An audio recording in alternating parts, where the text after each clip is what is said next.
Apa kabar keluarga Kingdom City? Senang bisa berkumpul dengan Anda sekarang. Nama saya Blake. Saya bagian dari tim di Kingdom City, mewakili Kingdom City Botswana. Bagaimana kabar Anda? Saudara, kita harus merapat. Sebab Tuhan sedang bergerak, visi sedang terjadi. Ini awal tahun.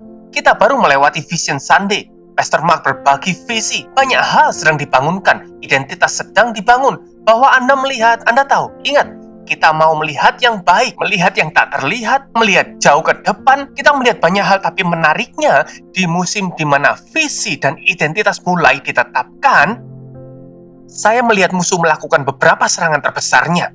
Jadi saya mau menyoroti apa yang mungkin terjadi di dunia Anda, dan saya ingin membagikan damai dan semangat saat ini. Bersama-sama hari ini, kita akan memasuki momen kedutaan. Tuliskan itu jika Anda membuat catatan. Judul khotbah saya, Momen Kedutaan. Dan saya akan menjelaskannya untuk Anda. Jadi pertama, kita lihat hal mendasar ini. Pahami dulu, siapa kita sebagai anak-anak Tuhan.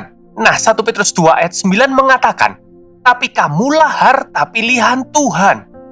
Para imamat rajani, sebuah bangsa yang dikhususkan sebagai umat setia Tuhan. Dia memanggilmu keluar dari kegelapan untuk mengalami terangnya yang ajaib dan kamu adalah miliknya. Lihat identitas yang ditetapkan di sana. Dan disinilah visi itu masuk. Dia melakukan ini agar kamu memberitakan keajaibannya yang mulia ke seluruh dunia. Saya punya hak istimewa memberitakan dengan Anda. Baik Anda menonton sendiri, atau dengan teman, atau di kamar dengan tab atau TV. Kita sedang menikmati momen ini dan kerinduan Tuhan bagi Anda adalah untuk berbagi keajaibannya ke seluruh dunia. Saya akan beri Anda ayat lain. Buka bersama saya, Filipi 3 ayat 20. Ini bunyinya. Kita adalah warga negara surga, di mana Tuhan Yesus Kristus tinggal dan kita menantikan Dia kembali sebagai juru selamat kita. Kita warga negara, kita raja dan imam. Ini memastikan siapa kita, ini memastikan identitas kita, ini menetapkan kewarganegaraan kita. Dan jika saya warga negara, saya punya identitas, saya punya tanah air, saya pasti punya paspor. Ini paspor milik saya. Izinkan saya bercerita bagaimana saya mendapatkan paspor ini. Minggu ini bagi saya sangatlah signifikan. Tepatnya 4 tahun yang lalu, minggu ini, saya dipenuhi visi dan sukacita. Dan musuh melancarkan salah satu serangan terbesar terhadap saya dan pernikahan saya. Kami baru saja mendarat di Botswana saat itu Maret 2017. Kami sangat senang dengan apa yang akan Tuhan lakukan, merasakan negara yang akan menjadi rumah kami, dan gereja kami punya kesempatan istimewa untuk berkembang dan melihat Tuhan melakukan karyanya. Kami berada di jalan, berjalan sendirian, pergi ke kafe. Seperti orang bodoh, sungguh. Saya biarkan jendela sisi pengemudi terbuka dan, Bapak Ibu sekalian, ada backpack di dalam mobil. Sungguh bodohlah saya. Kami masuk ke kedai kopi itu, kami berada di sana kurang dari 10 menit. Dan saudara, dalam waktu 10 menit itu, seseorang datang, mencuri tas, dan rekaman kamera yang kami lihat adalah pria itu bahkan tidak berlari, dia berjalan pergi. Dan di tas itu, ada iPad, gadget, dompet saya, dompet istri saya, semua kartu bank kami. Dan terpenting, semua kelima paspor kami, milik saya, istri, dan 3 anak saya, dicuri dalam sekejap. Yang seharusnya hari visi dan kegembiraan berubah menjadi hari kebingungan.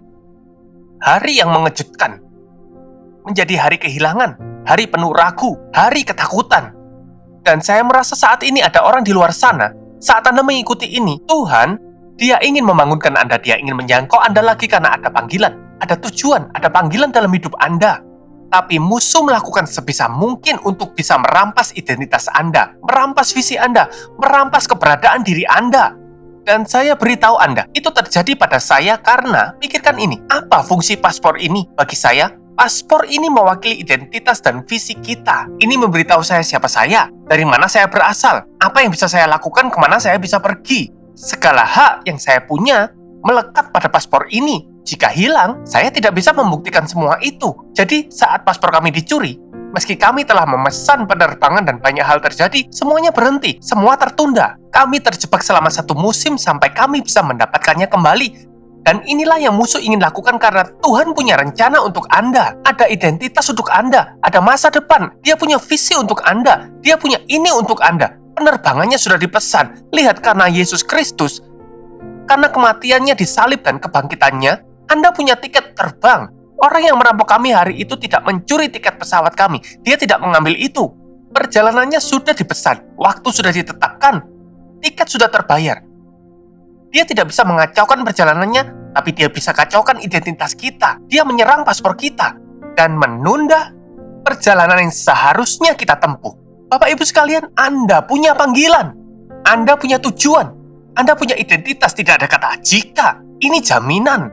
Tuhan punya sesuatu buat Anda. Sebelum kamu dilahirkan, aku telah mengenalmu, kata Tuhan. Aku tahu rancanganku buatmu, firman Tuhan, yaitu rancangan damai sejahtera, bukan kecelakaan, untuk memberimu harapan dan masa depan. Jadi tidak ada kata jika. Itu jaminan. Tapi yang iblis bisa lakukan adalah menunda Anda sampai di sana dengan menyerang identitas Anda dan visi Anda. Nah, sejak saya 12 tahun, saya tahu ada panggilan dalam hidup saya. Tuhan secara radikal menjumpai saya di kamar ibu saya. Saya melihat malaikat. Saya melihat sebuah visi. Saya melihat orang-orang. Itulah perjumpaannya. Saat itulah penerbangan itu dipesan dalam arti tertentu. Meski 10 tahun kemudian saya berakhir di rehabilitasi narkoba selama 13 bulan. Itu tidak menghentikan musuh melakukan sebisa dia untuk menunda panggilan saya dengan merampas martabat saya, tujuan saya melalui keluarga, melalui teman, bahkan melalui tindakan saya. Iblis tahu jika saya bisa naik pesawatnya, saya akan membuat perbedaan di dunia ini. Jadi dia menyerang bagian ini agar saya tidak naik pesawat itu. Itulah sepertinya yang dia lakukan sekarang. Musuh takut Anda berjalan dalam panggilan Anda. Anda berjalan di tujuan Anda. Pikirnya dia telah berhasil di tahun 2020. Dan sekarang tahun baru dan dia mencoba trik lama yang sama lagi. Tapi saya ingin mengekspos musuh hari ini dan membangkitkan roh Anda. Kita akan masuk momen kedutaan dan Anda akan dapatkan semuanya kembali lagi dalam nama Yesus. Saya akan berusaha paparkan beberapa cara musuh melakukan ini. Dia berusaha membuat Anda berpikir identitas dan visi Anda tidak cukup baik seperti yang dia lakukan pada Hawa. Sadarkah Anda di Taman Eden? Bukanlah buah yang dia serang, tapi identitas Hawa. Itu adalah visinya. Dia berkata, tidak, jika kamu makan buahnya, kamu akan jadi seperti Tuhan. Kamu akan berpikir seperti dia. Intinya, iblis berkata bahwa kamu tidak cukup baik. Jadi makanlah ini agar kamu bisa jadi seperti orang lain. Dan kita tahu kelanjutan ceritanya. Mungkin iblis mencoba meyakinkan bahwa Anda tidak punya identitas dan visi sama sekali seperti yang dia lakukan pada Gideon. Hakim-Hakim 6, si Gideon, yang dengan hanya 300 orang menyelamatkan seluruh Israel. Tapi saat Tuhan muncul di kehidupannya, dan berkata, hei kamu pahlawan yang perkasa. Gideon berkata, siapa itu? Aku terlemah dari yang terlemah. Aku dari suku terlemah di Manasye dan aku yang terkecil di rumah ayahku. Itulah yang dikatakan Gideon. Menarik ya, bahwa saat Tuhan mencoba memberi Anda visi, kadang-kadang Anda berdebat dengannya dan berusaha mengingatkan bahwa dia salah. Saya suka apa yang Tuhan lakukan, sebab dia membangkitkan tujuan dan identitas beberapa orang. Tapi iblis akan mencoba menyerang dan membuat Anda berpikir Anda tidak mampu apa-apa. Atau mungkin iblis akan menggunakan keluarga atau teman dekat Anda untuk merampas identitas Anda seperti kasus Esau. Esau punya hak kesulungan. Dia anak sulung dan saudara laki-lakinya sendiri, darah dagingnya sendiri, mencuri hak itu, membuatnya menukarnya hanya dengan semangkuk sup. Beberapa dari kita punya identitas dan tujuan, tapi itu diserang oleh mereka yang adalah kekasih-kekasih kita. Mungkin ayah ibu Anda adalah alasan mengapa Anda tidak mengenal diri Anda. Mungkin keluarga atau teman dekat Anda yang menyerang identitas Anda. Kadang hal terburuk bisa terjadi oleh mereka yang harusnya paling mengasihi kita. Atau mungkin iblis menggunakan tekanan dunia untuk membuat Anda menolak identitas Anda. Seperti yang dia lakukan pada orang muda yang kaya. Dia datang pada Yesus bertanya, apa yang harus aku lakukan agar selamat? Orang ini datang pada Yesus untuk mencari tahu siapa identitas dirinya sebenarnya. Yesus memberinya undangan. Tapi dia menolak Mesias karena dia terlalu terjebak pada apa yang dia pikirkan. Jadi terkadang musuh akan merampas identitas Anda dengan hal-hal yang baik sebagai gangguan. Dan pada akhirnya, Anda berakhir dengan identitas palsu. Akhirnya yang Anda punya kartu pas palsu, yang mana kartu itu tidak sebagus aslinya. Identitas palsu itu mungkin membawa Anda ke sana kemari, tapi tidak akan pernah membawa Anda mencapai tujuan yang seharusnya. Jadi, bagi saya, ini saatnya masuk momen kedutaan. Saatnya mendapatkan semuanya kembali. Maksudnya, mengapa saya terus menyebut kedutaan? Nah, Bapak Ibu sekalian, satu-satunya cara mendapatkan paspor kembali adalah pergi ke negara asal atau ke kedutaan terdekat. Coba pikirkan ini, kita tahu tidak ada lift yang membawa kita langsung ke surga. Jadi untuk sementara ini, kita harus pergi ke kedutaan. Namun sebagai anak-anak Allah, bagaimana kita sampai ke kedutaan besar kita? Kita tidak bisa langsung pergi ke surga untuk memperbaiki masalah ini. Bagaimana kita mendapatkan kembali paspor ini? Mendapatkan kembali identitas kita? Jawabnya, melalui perjumpaan dengan Tuhan. Jadi, di musim yang baru, terkadang akan ada serangan yang baru. Tapi untuk setiap musim di mana ada serangan, Tuhan telah memberi Anda kemampuan dimanapun Anda berada untuk berjumpa dengannya. Inilah momen kedutaan bersamanya untuk mendapatkan semuanya kembali. Saya akan jelaskan buat Anda. Jadi, setelah saat-saat di mana paspor kami dan semuanya dicuri, kami harus membuat keputusan. Kami harus bergerak. Kami harus melakukan sesuatu. Tidak bisa hanya tinggal diam di TKP. Saya tidak bisa tinggal dalam trauma. Ada saat sekitar 10 menit saya hanya mondar-mandir, berpikir, ya ampun, mungkin mereka akan kembali atau mungkin mereka sudah pergi. Saya sempat linglung dan ada saat di mana saya terpaku di tempat kejadian, dan saya punya pesan untuk seseorang di luar sana. Anda harus meninggalkan TKP. Anda tidak bisa tinggal di sana di mana keluarga menyakiti Anda, atau tinggal di mana hubungan itu menghancurkan Anda. Anda tidak bisa tinggal di mana kegagalan menghantui Anda. Anda tidak bisa tinggal di tempat di mana orang itu melabeli Anda. Anda tidak bisa tetap tinggal di TKP. Anda harus bergerak. Jadi kami akhirnya pergi ke kedutaan Amerika yang syukurlah ada di Botswana. Anda tahu apa yang mengesankan? Saya belum pernah pergi ke kedutaan sebelumnya, tetapi sesaat saya ada di Botswana, dan begitu saya melewati semua gerbang dan keamanan dan check-in, saudara, rasanya seperti ada di Amerika. Terlihat seperti Amerika. Terasa Amerika. Berbau Amerika. Juga orang-orang dengan suara Amerika seperti, hey, how are you doing? Di luar saya seperti Dumela. Dalam saya seperti, what's up, hey, good morning. Dan saya seperti, apaan ini? Apakah aku masih di Botswana? Apa yang terjadi? Apa yang terjadi di sini? Tapi sungguh, itu gila. Nilai-nilai Amerika terpampang di dinding. Bendera dikibarkan. Mereka memberi saya nomor telepon untuk menghubungi mereka kembali dengan mudah. Dan saya jadi tahu cara kerja kedutaan. Saya masih di Botswana. Tapi sahnya saat saya menginjakkan kaki di kedutaan, saya berada di Amerika. Itu mengejutkan saya bahwa saat Anda masuk kedutaan, Anda tidak lagi berada di negara sebelumnya. Anda berada di negara yang diwakili kedutaan itu. Bapak Ibu sekalian, surga adalah negara asal kita, dan perjumpaan dengan Tuhan secara bersama atau secara pribadi adalah kedutaan terdekat Anda. Kamar Anda dimanapun Anda menonton sekarang, itu bisa jadi momen kedutaan Anda. Perjumpaan dengan Tuhan adalah segala yang Anda perlu untuk kembali ke tempat Anda seharusnya. Ketika Anda berjumpa dengan Tuhan, secara sah Anda berada di surga. Terlepas dari situasi Anda saat ini, saudara, saat perjumpaan itu terjadi, aturan tidak berlaku lagi. Saat saya memasuki kedutaan itu, aturan di Botswana tidak berlaku. Saya sudah di Amerika, jadi hukum Amerika lah yang berlaku buat saya. Saat Anda berjumpa dengan Tuhan, aturan berubah. Memang saya berada di negara yang mencelakai saya, namun saya ada di tempat yang baru untuk memulihkan identitas saya. Bapak Ibu semuanya, saat Anda tahu bahwa ketika Anda pergi ke ruang tahtanya, saat Anda masuk ke hadiratnya, saat Anda berjumpa dengan Tuhan, saat Anda melihatnya bekerja, saat Anda melihat Yesus, saat Anda melihat Tuhan, saat Anda merasakan hadiratnya, saat Anda menyembah, aturan lain tidak berlaku. Anda mungkin masih di tengah rasa sakit, tapi saat Anda masuk ke kedutaan, Anda mengalami pemulihan di sana. Anda mungkin masih berada di tengah kehilangan, namun saat Anda masuk ke kedutaan Anda, Tuhan mulai berperang buat Anda. Anda mungkin masih di dalam penyakit itu, namun saat Anda masuk ke kedutaan Anda, kesembuhan mengalir dan mengubah semua yang terjadi di sekitar Anda yang bertentangan dengan Tuhan.